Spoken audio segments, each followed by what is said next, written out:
drinking from a fountain, born of yesterday.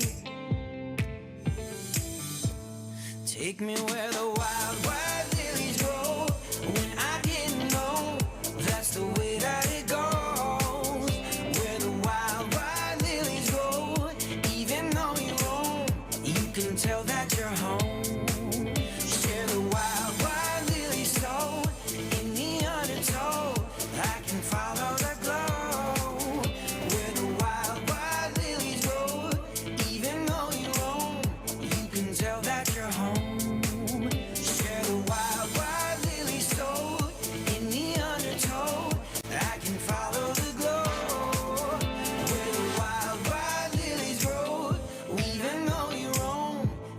Tell that you're home.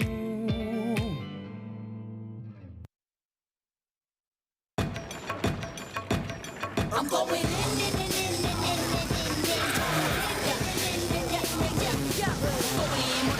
in, I'm going in, I'ma make sure it's right. Hold up and you guys make a big case, but when I do big, I mean outrageous. Who you think is dealing with doll face? I don't need my kings and who you know, cause I'm the ace by the case.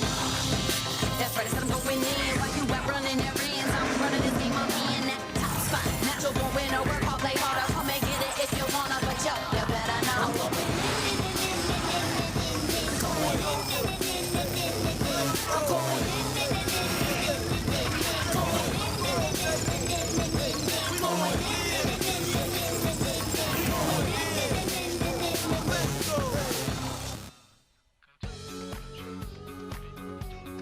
Yeah, we're in that final week, baby. Final day, that is. End of week 7, nearing week 8. We've got 2 weeks until the end of the regular season. You can already see the fans waiting. We're in a packed house today. TOP versus FPX as our first series. Seems like we're spoiling the people out there. Main event starting right from the get-go. You can see it already. We're going in the back. FPX, green room. You got to get some good night's rest, man. I feel sorry for him. Wonder how much stress he's got last night. See, GimGoon checking up that GP guide. What do I got to build today? Get the Trinity Force. You know you got to get that. Nice socks. I hope he's feeling happy. No, he's not. Move to the next room. TOP. They're looking at the VODs. LDL. Oh, I hope they're watching the King of Fighters, their LDL team working out. Because remember, we're 9.4 this week. Yeah, they are watching King of Fighters. That's their LDL squad. And, of course, that's me. Raz up your doc. How you doing, Clement? Clement Chu, is that your name? Yeah, that's my name. That's my name. All You right. got it on lockdown. But you can tell it's a double color cast today Yes. because that was the most random live shot that I've ever heard you go on. I did not expect any of that. The smiley face was something that was new to me. And then I was like, oh, are they looking at their last few games? No, unproductive, watching the LDL. It was really well done. I super enjoyed it. Thank you. I appreciate There you that. go. But you know what? I already mentioned it. This is going to be our last day of week 7, nearing week 8. We've already had a pretty long week, and I want to just get straight down to it.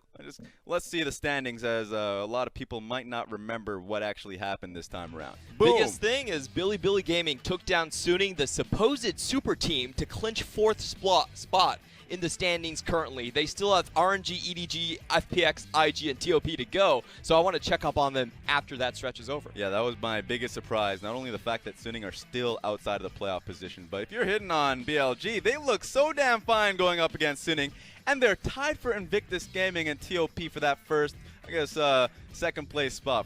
It's kind of insane to see us this far down the stretch and BLG holding strong. The Korean imports are definitely working out well from ADD Monster Game yesterday on that Poppy. But to take a look at the top of the standings, it's going to be FPX and TOP Gaming. Today's set is actually going to decide who stands tall in the LPL, who takes that first seed. Yeah, you can see it already, game difference. That's just essentially one series away for TOP to just send FPX back into that second place position. They've been holding strong, undefeated for going up against Chinese New Year's. They finally lost against RNG. That was the big marquee matchup to see how they were doing. So they've had themselves quite a good run. Definitely. We were kind of disappointed that we're leaving Griffin up there all standing alone and mighty, but that will be our first match of the day today. Yeah, let's get straight to it. Match of the day, TOP versus FPX. We're going to go straight into it, but that's not the best. We've had some great matches already. Invictus Gaming, NWE, and Sion. And then to round out that day as we go to we'll have to see which venue we're in, but RNG versus Snake. That one's going to be fun to watch. There's a lot of exciting matchups. It's 9.4. We're finally going to see how Uzi does on it, and he's been wrecking it in solo queue so far. Yeah, he's been throwing up a few picks out there. I know a lot of times one of our criticisms towards him is like how many champions can he actually play. He's come out with the Xayah picks, mastered it. You've already said it. You've already spoiled it. Hopefully he gets to play it here today. But I know there's a lot to go through. Let's start out with the first match of the evening. It's going to be TOP and FPX. Let's get straight to what you think is the most important matchup here. And it has to be the mid lane. This is an absolutely blockbuster matchup right there in the mid. You have on one side the Prodigy, the assassin player in Knight, and the other side a very unique player in Doinb who plays mainly for the engages on his team. Yeah, the style of play is so insane. If we're just looking at the damage taken percentage and like... Of course, Doinb is the one that just tanks it all up. But the most important thing for me seems to just be like mid-jungle proximity, and on top of that, kill participation. What catches your eyes, and why is it that as well?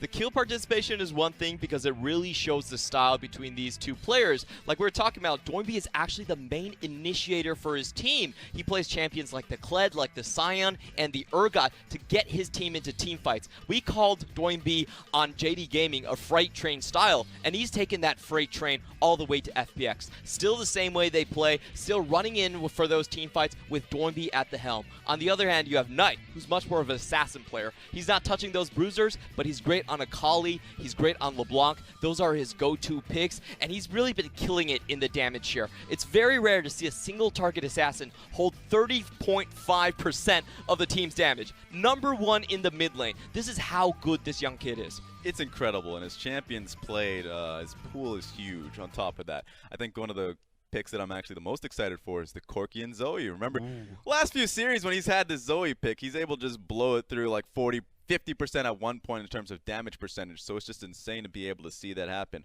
But I want to zero in on it because you could talk about the mid lane matchup a little bit more.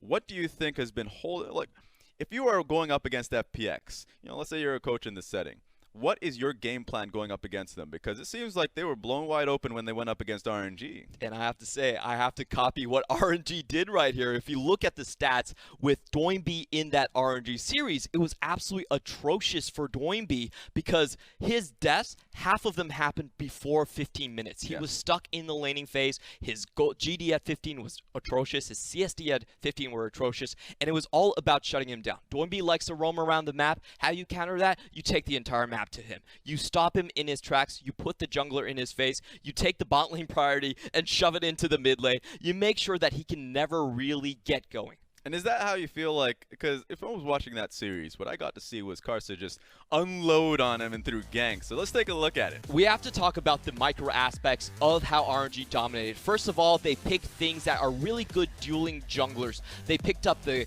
Kha'Zix, they picked up the Rek'Sai, and they tracked Tian all over the map. Lucian does the same job here as well. It wasn't just about shutting down Doinb, but it was also about the 2v2 being able to know where Tian was at all positions. The Karsa path was very similar throughout this entire series. All 3 games they were on blue side. They went level 2 invade, Karsa solo invade into Tian's jungle just to track him down, and then they followed up because they were stronger dueling jungles. So Tian never really got a say and could not take Doinb out of lane. RNG then clamped down on him with picks coming in from Xiaohu with a lot of crowd control like Syndra and Lissandra. That seemed to be the strategy for Invictus Gaming as well going up against them. It seems like 2v2 mid lane is going to be the way we end up going. This is going to be FPX's team. Nothing's changing here. GimGoon to the top lane, Tian in the jungle, Doinb, LWX, and Crips rounding out the lineup. And this time FPX are looking for a bounce back. They started the season 8-0, but now the first defeat to RNG, we want to see how they adapt to that. Here comes the Young Guns, 369 in the top lane, XX in the jungle, Knight, the golden left hand in the mid lane, and throughout the bottom lane, LokeN and Ben. I like how nobody actually says the 9 on Knight's name. but that is there, and it's because he wants a good 2019. Now we're going to show you a bit of the team stats right here. First in KDA, to be expected out of one of the top teams. Great early game team. They're the best early game team we have in the LPL so far. They're really like IG 2.0 with how many kills they're getting. Look at that CKPM, and look at the leads they have throughout all of their lanes. The control wards killed per minute, that's what that seems to me. And it seems like for TOP, what I see in their games is they retain control and they don't give it up. So that's always the toughest one to really analyze, because you see a lot of teams like ranked 1 at control wards killed, but they actually lose position around Barons and Dragons so frequently that they have to regain control. So that kind of a stat line is real fun to see throughout a series, because for FPX, one of their key weaknesses, I would say, is being able to get on the map first, get on control wards, or at least for Baron buff. So that one's going to be fun to watch to see how they match up versus TOP. Yeah, definitely. Both of these teams, the last stat is M lead, which means when do you have an actual massive lead? That means you control over 52% of the entire gold in the game. And both of these teams are sitting around half the time. So they're coming out with very, very early starts, and they're holding on to it throughout the majority of the games. Yeah, this is neck and neck between both of these teams. Funny enough, when we were having a discussion with what's the real match of the week between FPX and RNG and FPX and TOP, resoundingly for us, it felt like it was going to be about TOP versus FPX, even without seeing RNG current performance, because TOP took down RNG. It felt like the main talent across the lineup would be able to match well versus FPX. So I know we looked at this matchup, Knight versus Doinb, and all of it looks so good individually speaking. Do you think there's someone else that can come in and help Doinb get the strategy rolling? Do you think it's all on Tian, or do you think another lane can come in? The biggest question has to be, how does LWX perform now crit items are unlocked? Now, LWX was primarily a Kai'Sa player, yes, but in the new patch, there's actually a lot of new champions that can step up and challenge that Kai'Sa. We've been seeing the Tristana, for one, really showing up big, and it's not a meta where the bot lane can really sit behind and just wait it out and wait for that late game. It's actually been a lot more power into the bot lane. With the crit item changes, the developers are telling you, hey, you are ready with IE and just Berserker's Greaves. You can start the fights earlier now. And we really haven't seen a meta where bot lane has this much impact since Season 2. Yeah, it's insane to be able to see so much, I think, counter picking. Watching LEC this morning, just being able to see a lot of like second phase AD carry picks. The Vayne is an option. I know Vayne's been a pick so far in the LPL from a numerous amount of. LWX is a Vayne player. LokeN wants to believe is a Vayne player, but he needs a few more games underneath him before I can call it that. But speaking of AD carry options in this meta with the crit items that come through, LokeN's a Jinx player. The man has played Jinx when he was out of meta when he was on JD. And I want to be able to see what he's willing to play now if he gets the chance to go into second phase and counterpick for himself. Ooh, those counterpick crit AD carries are so crucial in the meta right now, but we do have to tell everyone that the top 3 picks for AD carry is still Kalista, Ezreal, and Lucian. So the crit items, though they're very interesting, though they have brought some picks back, mainly still the early game AD carries. Yeah, we're in Champion Select. Rek'Sai this time around finds there's a lot of difficulties in Rek'Sai to be able to see what's their priority banned, but Lissandra and Jace seems to be a constant so far. FPX ending up banning Jarvan, Zoe, and the Olaf. So a lot of junglers off of the table. Zoe's the most interesting one for me, where that gets banned by FPX. You have to take it away from Knight. Knight and Yagao, they're peas in the same pod. They're both great on Zoe. There's basically no counter. They can play it even through the LeBlanc counter matchup. So I respect that ban. I understand why that's being done. But Rek'Sai, oh. I remember the first series of 9.4 in the LPL. Rek'Sai was on the banning stage. It was like Rek'Sai did not want the Rek'Sai to go on first pick. FPX get that option here for Tian. Rek'Sai is such a powerful early jungler. The rotation with the new Conquerors basically chunks anyone you hit down to below half health. It's the strongest jungler in the patch. People put it T0. It's even above tier 1 at this point, so I'm not surprised to see that being picked up. Also, it's a jungler where it's very hard to counter jungle him, so it's going to make it easy for Tian and Doinb to move around the map. He does have one weakness, though. It's going to be in terms of scaling later on in the game. So for TOP, 1-2 hit, Kai'Sa and Galio already showing their bottom side of the map. They want to be able to get out of that laning phase, and Galio and Kai'Sa are so strong in those team fights, so FPX have to be rolling early. So TOP are sticking to their style. Kai'Sa is LokeN's favored late game champion. They do like to put him on a more damaging carry, while on the other hand, FPX is going with the meta. Lucian and Rek'Sai are pretty much the top picks in their respective positions, so they're just sticking with something very, very strong. Yeah, I mean, earlier on today, I was just going through a lot of picks and bans of what I would like to see, and I thought the Cassiopeia not being seen at all is a surprising point between both these teams. But if you have such great mid laners, you want to be able to have that mobility. And for TOP, locking in LeBlanc, that's that extra little bit of mobility. Maybe he can get out of the early laning phase. And I mean, top lane going in the second phase hasn't been picked out yet. So counter pick is still going to be there for TOP. Maybe we're going to see the Knight and 369 show. I don't care about mobility. I care about kills with something like LeBlanc. You know, LeBlanc is the most picked mid laner, the highest appearance rate for 9.4. After the Akali nerfs, after the Aurelia nerfs, there really isn't a champion that can stand toe-to-toe with LeBlanc. Even the Ryze counter matchup has not been working that well in the LPL so far, and you can see that win rate, 62%. Absolutely massive champion. The thing is with the Ryze pick, and this is where I would agree with you in that it's much harder to play out the Ryze, but just seeing the early laning phase, Aftershock Ryze, LeBlanc, she's going to find it hard to get the kill on the Ryze, but if he ends up moving outwards, looks towards the Lucian, whoever GimGoon's going to pick. I know he's had a few GP games. That being said, let's just go through the bans. Braum and Alistar banned away from Crisp, while Nocturne and Aatrox, I would say, would be a ban against XX. I have to agree with you. The way XX plays is that he does farm up a little bit more for those team fights, and this Jax is actually super interesting because Jax is one of the few picks that actually does decently well against the Rek'Sai. The Queen's Fury is completely blocked out by the Counter-Strike, so aside from being a top laner, this could also actually go into the jungle. Yeah, right through the Counter-Strike. I'm just surprised that I think it's going to be more so a jungle pick here because TOP is the type of team to not just end up blind picking their top laner when they have an option for it. So it's going to give them that level of flexibility, knowing that FPX, looking at the matchup, it's going to be GimGoon saying, Renekton versus the Jax. I like that matchup. Ooh, but this is when you're thinking long and hard, thinking, yeah, that Jax could very easily be jungle. I'm going to go towards what is a more safer option. GimGoon has picked up the GP far more often here in the split. So how are you liking the full draft here from FPX so far? I think FPX, they have a lot of good scaling options. They have one strong lane in the bot side. Blue side Rek'Sai is the most dominant jungler you can possibly find. Rek'Sai, a lot stronger of a pick on the blue side just because you can go over that red side ramp close to their own tower. That actually extends your tunnel range. So I love the amount of pressure they can put on the bot side, and they also have scaling options later on with the Ryze and the Gangplank. So it's a very well built out composition. On TOP side, I feel like they're playing towards a different side of the map.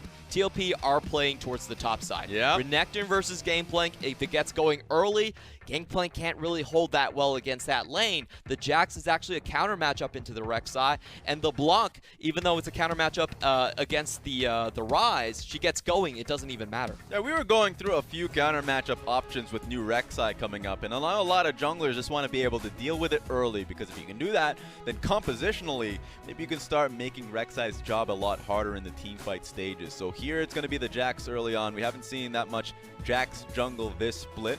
I haven't seen any, to be honest. Nope. So we've gotten to a stage here where TOP's composition looking quite well going topside.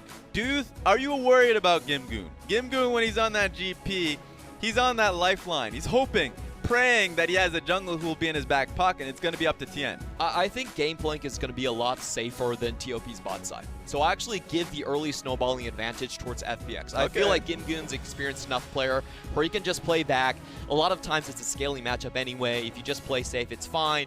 But Galio and Kai'Sa versus Rek'Sai and Thresh, that's really troublesome. There's not a lot of early mobility for this picks, and Galio's actually super easy to gank when you're a Rek'Sai. Galio's Justice Punch cannot take him away from the Rek'Sai. And Rek'Sai, on the blue side, he's going to be able to show up behind you. It's too easy for the Rek'Sai. There's too many pathways with the tunnel that he can get there easy. He can set up a tunnel preemptively behind the dragon and just go towards your lane whenever he wants to. So early on, I feel like XX, he shouldn't think about that much about snowballing, but think about following the Rek'Sai. You got to think about this. On your screen right now, we're about to get in game 1 for FPX versus TOP in the series that will decide who's first place in the LPL.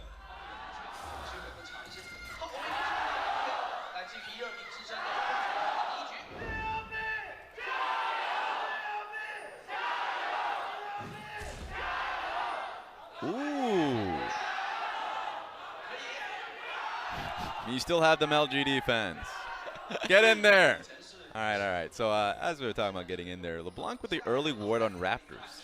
This is super crucial against the Rek'Sai. You know, typically the Rek'Sai path, she's very good at clearing out camps with multiple minions. Raptors is one of those camps, so you just want to make sure where her path is. Very reminiscent to what RNG was doing against FPX. And just speaking a little bit as we look towards the runes here, double conquerors on the side of TOP, both on Jax and Renekton. We'll talk about Renekton a little bit more when we get to see the lane, because there are some fun interactions with that one. But just about Rek'Sai, because he's starting out his pathing. Rek'Sai, remember, for a lot of people out there who haven't seen him, he's a manaless jungler, will not be looking topside early on, so he's just going to be on the bot side of the map, probably vertically jungling. We'll have to see if that's the case. He has a good good idea that his Raptor's been warded, so where would you want to see him early on? So the obvious place is towards that blue side, and you could see that early ward from TOP. That's an anti-Rek'Sai ward, if there ever was one. You really don't want him to get that tunnel over that triangular-shaped wall right there, because it extends Rek'Sai's range. So obviously Tian knows about this, so I don't think he's going to take the obvious path. The path he's taking right now should, in theory, take him to the scuttle, but they've already spotted Jax already. Great so job he's going to just go top. Yeah, wonderfully done by Jax, because bottom lane here taking such a poor trade versus LWX and Crisp. That kind of a trade you'd usually mean that Tian would get scuttle and immediately turn that into a gank bottom lane, but not going to be an option here. Might just go full farming. Full cleared bot side, now moving up to his blue side camps. We've seen this quite often from enemy junglers, because LPL junglers, they love the level 2 gank into the bot side. It's a very bot lane dominated league overall. Yep. All of the teams have great AD carries, so that's usually the case, and it does force the red side jungle to take suboptimal paths a lot of times, like we're seeing right now. And because of this, you also see the pressure mounting on top side for 369. He has to let the wave push in. There might be a Rek'Sai coming his way, so he has to play safe here. Really nice here from Rek'Sai, increasing his experience difference here. You should see a massive experience advantage for Rek'Sai over Jax, but Jax, if he gets this gank, coming in hot. Ooh, flayed the Justice Punch, so this should just be fine, but the teleport coming in super early. This is going to be a turn, but no one gets hit by the hook. Maybe Flay to follow up, but Ben clears way. That is 2 flashes out of there, 3 flashes for TOP. Oh, what a value teleport coming in from Doinb. He gets the lane control earlier on and then forces 3 flashes in the bot side. This is going to make Tian's job so easy. Remember, he's on the Rek'Sai. The Rek'Sai has not blown a single flash, and there's prime targets all across the map. Yeah, really well done from Doinb. You don't get to see a lot of double teleport compositions coming out these days, but just getting to see the benefit of that bottom lane protection. LWX and Crisp are being spoiled right now. Not only do they get the best matchup possible, but if they so much as see a jungle walk into that lane, they have the options to call for a dive. And this is a lane situation. I think the observers were showing us that this wave was not very well managed by Knight. Actually stops right in front of the tower for Doinb. So best possible farming position, and this is a situation that we've seen EDG, Clear Love, and Scout do this so often. Doinb can now force the enemy jungle to come towards mid, and they can set up that counter gank with Tian very easily. Xiong doesn't have his flash anymore, so this is exactly the play we're seeing. Even Crisp is waiting for it. Yeah, just hunting for it. This is really well done from Crisp, being on this side of the map, knowing that... Uh-oh. No, here we go. Get him. Flayed XX. XS thankfully going to be using his trinket, but is he going to get... There we go. Hooked there, and they're going to be easily able to kill him down. First blood for FPX. The amount of mind games FPX has been playing here has been super legit. Now, a lot of Rek'Sai's why she's so highly prioritized is because she can actually hand that first blue off to your mid laner. Yeah. No problem. It gives your mid laner a massive advantage. FPX read that. They're still doing it, but they send Crisp in to intercept on Xiong. Xiong just walks into a death trap right there without even knowing about it. That was super well done. The fact that, you know, you mentioned it, Tian handing blue off to Doinb. Crisp had a few options there, because knowing how the wave was positioned mid-2, he could just be there to help on a gank. But, you know, if you just see XX walking in the area going for Scuttle Crab, maybe they can get him again. We were talking about Jax being a counter matchup to the Rek'Sai, but I don't think that's the case anymore. Tian already 2 levels up. Once the Rek'Sai gets that R up, it's gonna be lights out for the Jax. I don't even think the Jax can contest with the counter strike. The fact that you can go for this Knight had push on mid lane and Renekton setting it up level 6, going to be an easy dive here for TOP right on top of GimGoon. Oh, here comes Tian, but he might be the next target here. Has to watch out. Tunneled right in, and here comes Knight. Gets the chain. Easy kill to follow up. Tian, no flash. Yeah, Tian has to. He's going to die here. There's actually no way that he ends up getting out of this one alive. There we go. Auto attack to finish it off. Knight gets the kill. Really questionable here from Tian. Yeah, that was a key ward there from FPX in the inner tri-brush. Spots Tian out, and Knight goes straight onto him. So FPX, even though they had the early start, you have to commend TOP for their tenacity. Xiong was basically already forced off the map. He was 2 levels down, but he still is able to find the correct play, forcing everyone onto the top side. Look at that ward placed there by, actually, I'm sorry, it was actually placed by FPX. So let's see, Tian actually goes in willingly. Yep. All right, now that's the questionable play. That's definitely not the correct play to make. He doesn't even get himself outside of the chain range. And it's just an easy leash walk down for Knight. Last auto attack with style to finish it off. It was just really weird because you're right, Tian had such a great experience advantage, but he was tricked into thinking that at that moment in time he had pressure. At that moment, mid and top lane were getting pushed in. Naturally in the matchups that was going to be the case. Didn't respect it and tried to even double down by picking up the experience under the tower. So just finding him in that situation is a really odd point. But still coming onto the map, they still have a decent enough goal lead.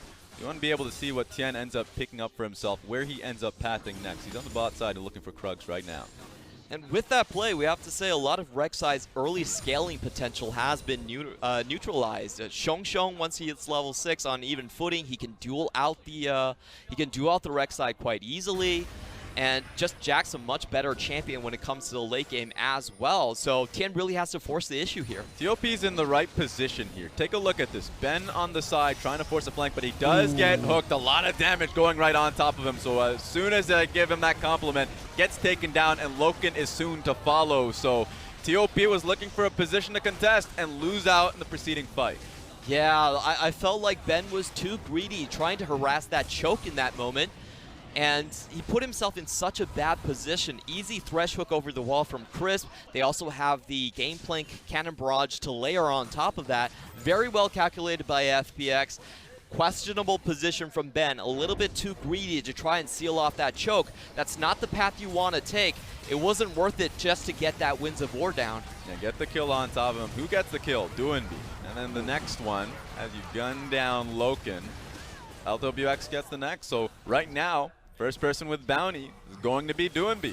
He's pretty huge, and you talked about it going into the game that the mid lane matchup was the matchup to watch, and it seems like already Doinb coming out with the lead. Yeah, with 2 kills, he's going to be able to transition into that split-pushing monster so easily. He can hold his own against Knight.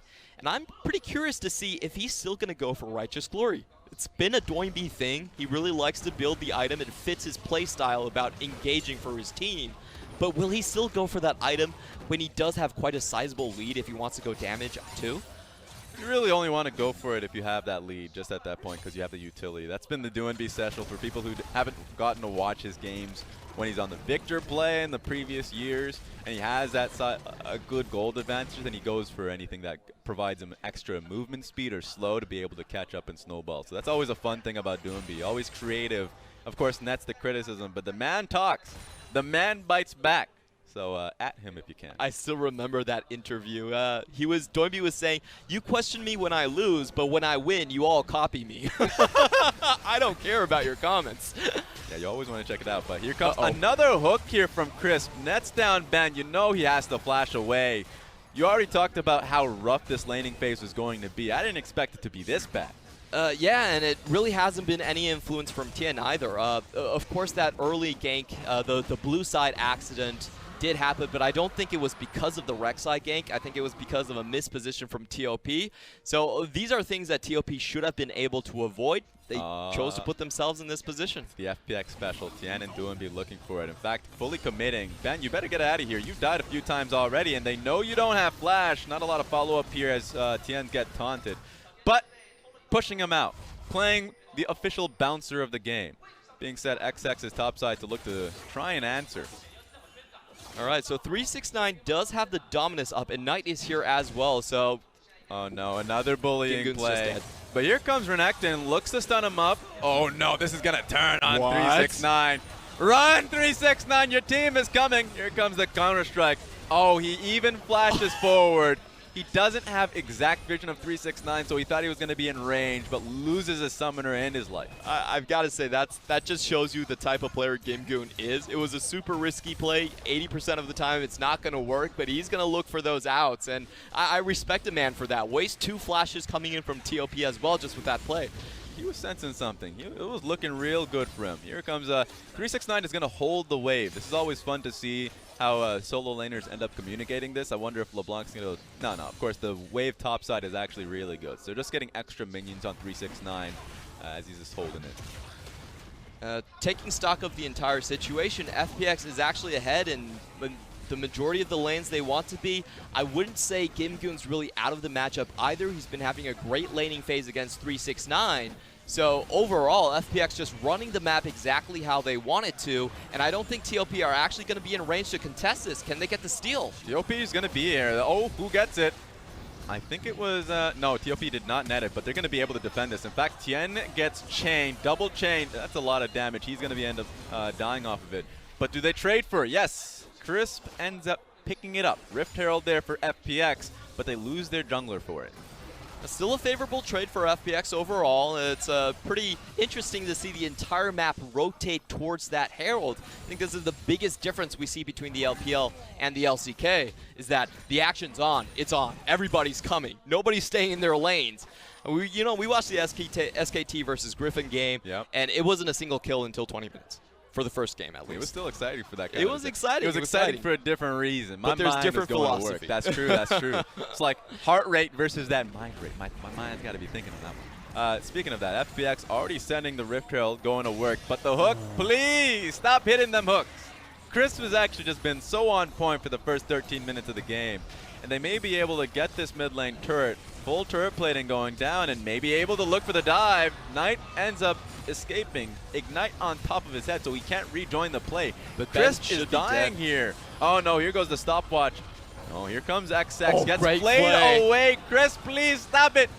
Ends up going to the Shadow Realm, but it took a lot to actually take him down. They get the mid lane turret. I think they're primed for an escape. So I would say this is a very good counter move by TOP. They actually managed to trade the towers. It is a 2-for-1 trade overall, but they've been consistently getting these kills. The only problem is that the kill distribution could have been a lot better. We really have to say, if Knight had most of those kills instead of Xiongxiong picking them up, this game would be very, very different. But at this point in time, TOP are kind of struggling to find that winning point on the map. And I think that's my biggest worry for them. I don't think the Renekton's far enough ahead. I don't think Tank Jax is going to be able to stem the tide. So with the map open up, FPX actually have a lot of leeway to run it how they please. I'm just taking a second look at this one because this is when you get so comfortable in how well a support's been playing that you end up just going for the dive, even if it's off the LeBlanc. Another bit of damage to follow up in the Ignite, and that would have been a kill on that champion, but so well done. Only question was how they were going to be able to deal with Jax, but just stop it. That was how he was going to deal with it. Yes. He ends up dying for it, but taking down mid lane turret, I think that's a better trade. You have to remember the bot side also got that tower as well. 2-for-1 trade in favor of FPX. It was about as good as a response as you could have done from TOP. They do get the kills back on. I'm talking about the kill distribution. Not super ideal for TOP, and I do expect the next 5 minutes to be run by FPX. They should have full control of these Drakes. They should be able to dictate where the fights happen on the map. At the moment, just less of a 3K gold lead there for FPX. A lot of that's just been off of on the Ryze, a little bit on top of LWX as well, starting to hit their major power spike. Just taking a look at the gold leads coming through. Even though GP is getting bullied a bit, he's actually been able to keep up in CS just a tad bit. I know he's 20 CS behind, but for how much he's been getting bullied in the top side, the fact that he's able to still match up there has been nice for the team. And the gold lead between Doinb and Knight is very eye-opening as well. The last time these two players met, it was actually in Spring Split of 2018.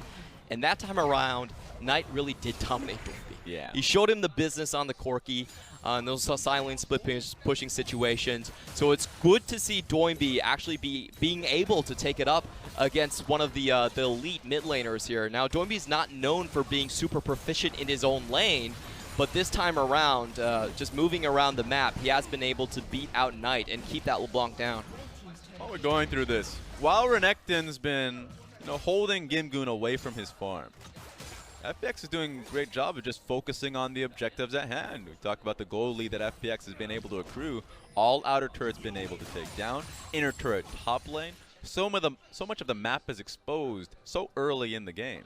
Yeah, it does favor FPX. Their strong picks are super strong right now. Look at that Lucian. It's the best power spike for the champion, sitting on the Blade of the Ruined King, plus the Black Cleaver. This is Lucian time. There's nothing you can really do about it. However, I will say TOP do have a very strong follow-up team. If they get a first kill on one of these targets, they have the Jax with a very short cooldown leap strike. They have Kai'Sa that can follow up. So this is a situation where I feel like TOP are going to be looking for those picks. Very specific combos they can pull. LeBlanc can send the Galio into the bot lane, into the back line. There's a lot of tricks they can do, and if they do find that first kill, they can very easily snowball FPX champions completely off of the board. However, I don't think FPX are going to give them the chance. Yeah, it's always fun to be able to see what TOP can do with this kind of a composition, because engage is something you would usually be a little bit worried about when you have a Jax and a Renekton there. Who's going to start the fight? But thankfully, with the Galio there and present for the team, all you really need to do is just send out a proper counter-strike. If it's 2 members, 3 members stunned out, wonderful, because you know Galio is going to follow up on you. So a little bit worried here for just Tian in particular. If Tian and Crisp end up getting caught out, those are your facilitators that are going to be giving you that space in those fights. So real question mark, because here's the thing, you have a great gold lead, that's fine. You got to keep it. If you watch enough NALCS, my friend, you know that having a gold lead is only part of the battle. 10K up, you can still lose Baron and lose the game. Yep. That's how the script goes. They have really good writers in the NALCS. Fantastic writers. You really know how to keep you on your edge of the seat, people on the edge of their seats. But just taking a look at Doinb right here. He is going to go for the Righteous Glory once more. Makes a lot of sense with how much map control they have. Speaking of take a look at Doinb, he's going to be one of the 3 members joining in on this one. 369, better watch out. In fact, the ultimate from GP are going to make the job done. Even committing the Rek'Sai ultimate. I don't know about that one, since he still had Slice and Dice, was able to move up out of there. A really slick move by 369. Uses the Rek'Sai ult as pretty much a skateboard and just slingsong out of there. So a lot expended by FPX. I wonder if TOP can actually find a move back. The cannon barrage down, Rek'Sai ult down. It's a lot of damage missing. Ooh, they're pushing LokeN outside to the left side of the lane, getting a little bit of damage on this mid lane turret. Real good move here from FPX. Even though they couldn't net the kill on a 369 or any considerable pressure, they still had mid lane pushing up, so we're able to get blue side pressure here. So what do you think that's going to amount to? They're already moving on to this tower. So judging by where Knight is on the map, I don't think it's I don't think TOP are going to contest. It's going to amount to this tower, a bit of gold being spread around. They're keeping him top lane.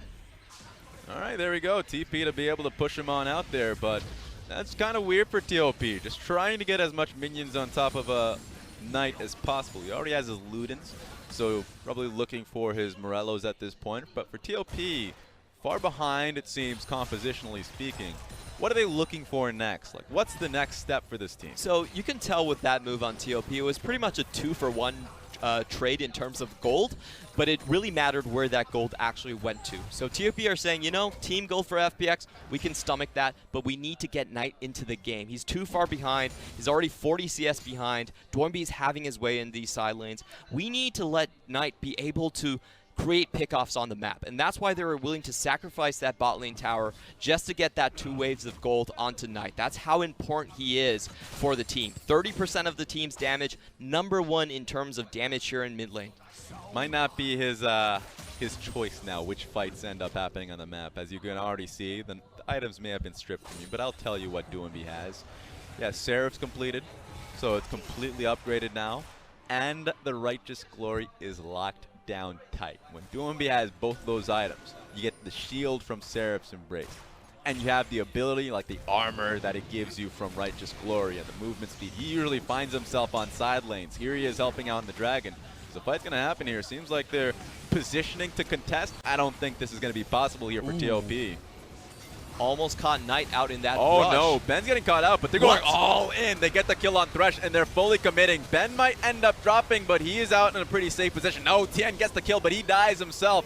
Here comes the Realm Warp right on top of the Renekton, so he's going to die, and LokeN is in a really awkward position. Knight, you better escape, dog, unless if you... Oh no, they're scattered. Knight has to escape. LokeN is control warded, so yeah, GimGoon's going to get the kill quite easily. That was TOP trying to outplay that situation, and they just got played.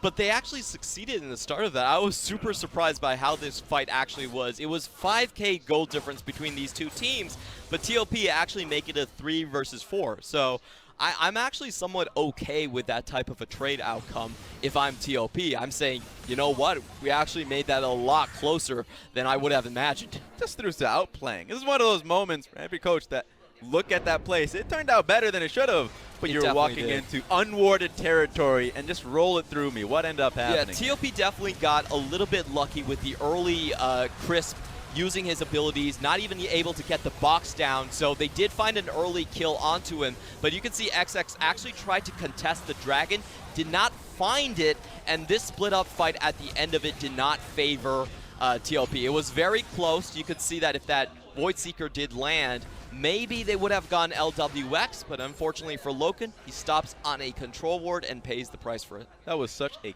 clutch stopwatch there for LWX. Just blocking out the damage, blocking out the haters. Knight couldn't do a damn thing. LokeN was blocked out. He was trying to use his W on top of him. So keeping himself alive for that much longer. So the outplay potential that TOP had out in the wind. So you can already see right now the gold lead only really expanded there for FPX just through the damage alone. LWX went ham in that fight. Yeah, TOP managed to outplay Crisp. Crisp missed his initial hook, didn't get the box down, and then died instantly. However, they couldn't outplay the rest of FPX. FPX were too far ahead, and if you look at Doinb right now, he's really super unstoppable. Also getting that Ryze just for the extra side lane potential. Now, Doinb himself also likes to play side lanes a lot, and this is something that he really does showcase in his item builds. If he's on Urgot, he goes for the Frozen Mallet. He makes sure that once he gets a lead, you have to send multiple people against him. Because if you get slowed, he's just going to chase you down. And if he's on Victor, and I'm talking about old mid lane Victor, before we were having that whole top lane Iceborne Gauntlet Victor, he picked Iceborne Gauntlet. So slows is something he really enjoys on side lane. So the fact that he's got such open territory, check out the fact. Remember that early inner turret that took down? Now Doinb can take advantage of that, being able to say, the moment I see LeBlanc, he's talking about seeing, yeah, Ben, might want to get out of vision, get out of sight. But you might want to still see Baron buff. FPX just trying to play around with it. I don't think they can take it right now, but where's that Realm Warp leading? Right into the thick of things. We see you. We're running. Who's going to get caught early? XX is the first on the docket, but he still gets out. Here comes the teleport. Right in between FPX. Yeah, he immediately flashes away. Doesn't want any bit of that one, and it's going to be Ben getting gunned down by the Lucian ultimate. I think he still gets out. Wrong. Dead. This is huge. FPX can now turn back towards Baron buff unless Knight gets a good chunk in damage, but it's only on the support. Not that beneficial. And you have to notice that the Cannon Barrage is still there for GimGoon. They have a bunch of zoning tools. Rek'Sai, of course, if she decides to burrow, can detect anyone coming to the fray. And I just have to say that that felt like a miscommunication between 369 and the rest of the team. This is getting rough right now. They already got it.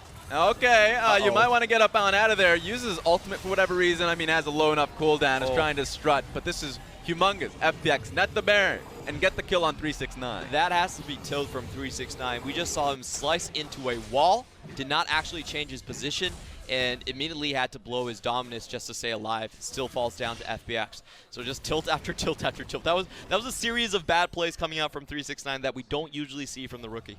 Yeah, maybe trying to get a little bit of damage, because when he comes back up, I mean, Dominus has such a low cooldown that I'm not too concerned about it being off the field. But as Spear is Sojin too, so if a fight ever ends up happening, then expect 369 to be running roughshod. The only worry is the fact that they are far behind. So how does this fight even look for TOP?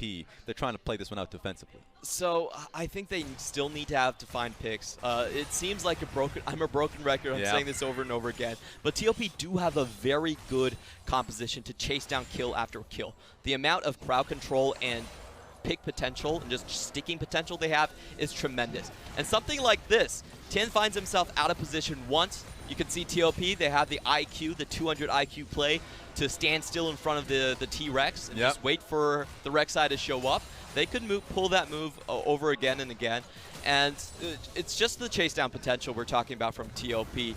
Once they got the Awakening Dragon, that's a double slice and dice into the back line. The Kaisa can definitely help with the killer instinct as well, but that first kill is going to be very hard to find when FPX are grouped. Double cannon minions on this one. This tower is almost 100% dead, assuredly. Jax can't even touch him because you were talking about pick potential. I mean, Crisp is hearing you and saying, I've got that my own 70% kill participation already. I'm taking a look at this. They're already going for him, but I think this is going to be a lost cause for TOP. In fact, Ben is taking the thick of the damage. He might end up going down here, separated from his team, and 369 really low. Here comes FPX. I mean, look at you. You're just not going to be coming out of that one easily. So this could be game. The only thing that'll stop him is the fact that Crisp is that low in HP, but they should have a minion wave coming through the mid lane. And this is Doinb's style going to work. TOP sent 4 people at Doinb, and he only takes 1k HP and wipes the floor with the rest of TOP. 27 minutes, game 1 in the bin. TOP for the first time finding that struggle as FPX nets it. Ooh, FPX really defending their crown so far. We had doubts after that RNG series. It seems like the blueprint for defeating the Phoenix was already written down. But unfortunately, Knight and the rest of TOP could not execute on their strategy. They were topside focused, but the great prediction plays from FPX actually catches out XX. That was so well executed on FPX. They definitely had a lot of good VOD reviews. They definitely understood the mechanics about the Rek'Sai handing out the blue and how Xiongqiong would react to that situation. And for this game, what I got to see was, you saw a few blimps where it was almost even every time. That was, maybe one pick. One thing that comes to mind was, Rek'Sai falling topside, same goes for GP, but they came back onto the map and recomposed themselves in such a way that FPX were able to continue on their gold lead as if nothing ever happened. That's something that's wonderful to see, but for TOP, they couldn't really net something. You said pick potential from the squad, but felt like they didn't even have the damage to back it up there, and they were more buying time for LokeN, time that didn't really feel too relevant with LWX just ripping through the front line. Yeah, just a lot of early power incoming from FPX, and they had a very strong early game as well. I particularly want to point out how well they held on to their snowball, because early on, when they cracked open the map, it was only a 2k lead. It wasn't that much, but they moved around the map so well, they had such great lane allocations that it never felt TOP could catch him off of balance. What I really loved was that once they shoved in the top side with Doinb's build, the Righteous Glory and the Ryze, they sent him roaming around the map. They made sure that TOP couldn't really be aggressive and look for those picks, and they just played so massively, so tightly onto that map control where it really starved out TOP. And FPX is not the type of team to go towards a Baron 50-50. I know we've seen enough League of Legends around the world D5. where domestically, internationally, when it comes down to having a lead, a lot of teams end up putting it to a 50-50 situation. You saw what Doinb ended up doing. You're right about the Righteous Glory, but he just went all out. It was like bait him enough to get into the red side jungle, send out the Realm Warp to look for the fight. Seems like FPX is only interested in that one goal, and it's like, you have a goal lead, look for the enemy champions, and end up just being able to stamp down the map. So, to your point, Do you think that TOP has any way to come back through this? Do you think compositionally going into game 2 that they can find a way back in? I don't think their comp was completely outscaled or irrelevant. It really has to come down to the early game mistakes. I feel like the early game mistakes were too costly. Rek'Sai falling down early and the bot lane completely collapsing earlier on in that blue buff was what really cost them the game. We'll go into depth on that one a little bit later. So for the people out there, I know that you know how it goes. We're going to be going to game 2, but until then, stay a while and check out the break screen for a little bit.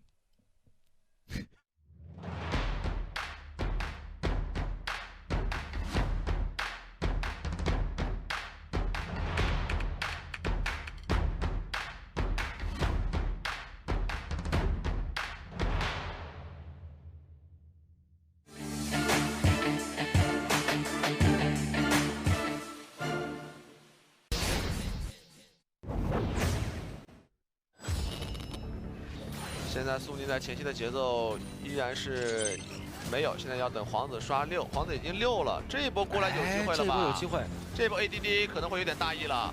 看到皇子直接一逼，哇，反应太快了，太秀了这一波！正好有个小兵在他的一个侧翼可以帮助他位移一下。你就上来发现，哎，看到个长虹，哇，但船长伤害也很高，反手干。 直接开始要个10万甲，打出闪现，哎，反杀，暴击反杀了，在这边开始来前期的大招交出来，船长蹭进了前期大招，文在后面疯狂输出第一线，先把船长点死，布隆的护盾救了船长，牛头被点死，那文这边独步这个位置落单了，找闪现被跟闪现追打，但是反手一套上没有死，哇，京东这波团，这3C 打得太出色了，这3个大哥。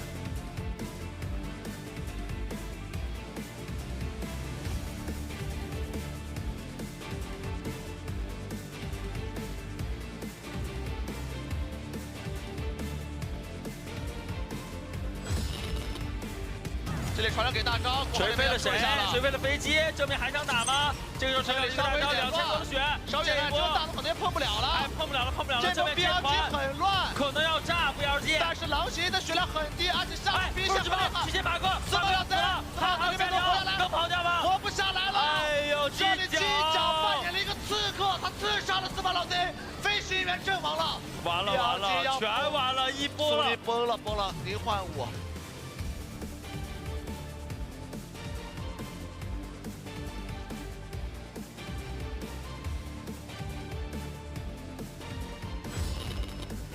这一波敢要出事了，先打一套，还和这边打断，漂亮，太漂亮了 ADD， 这 ADD 打得真好呀，而且这边挂上了，这边交一个净化 ，ADD 这边还在找角度，这边有没有减速到？还在等，这有角度吗？差一点，但是自己能换掉吗？烧了个闪现没死，出来一个大招也没有炸死，刚好走开。哎呦，这也就是10几20滴血吧。